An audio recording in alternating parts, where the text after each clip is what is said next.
Good day to you. Kindly tell something about yourself. Morning, sir, ma'am.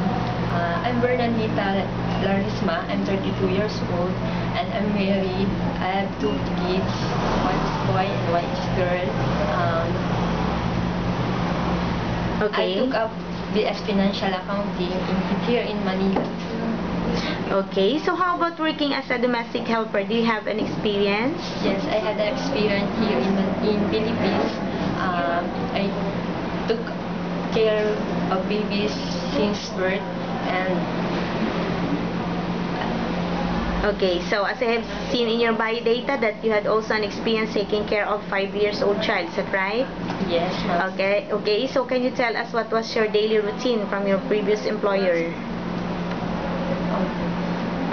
Have you feed the baby?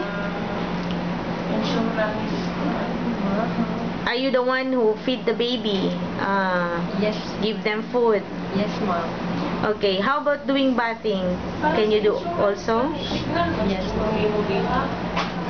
Okay, so how about doing all the household chores? Can you tell us what was your household chores?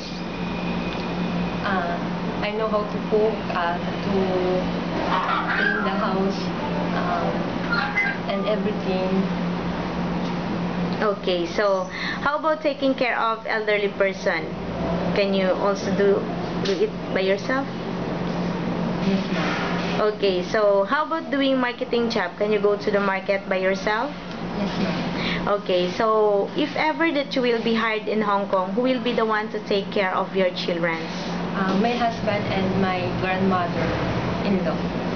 Okay, your mother-in-law. My mother-in-law. Okay, so finally, can you give us your message to your future employer? If you choose me as a domestic helper, I do all my best, and I finish my 2 years contract. Okay, very good. Can you promise that you will be honest and loyal to your employer? Yes, ma'am. Okay, very good. So I hope that you will be hired in Hong Kong very soon. So before we end this interview, kindly show us your very best smile. Thank you very much.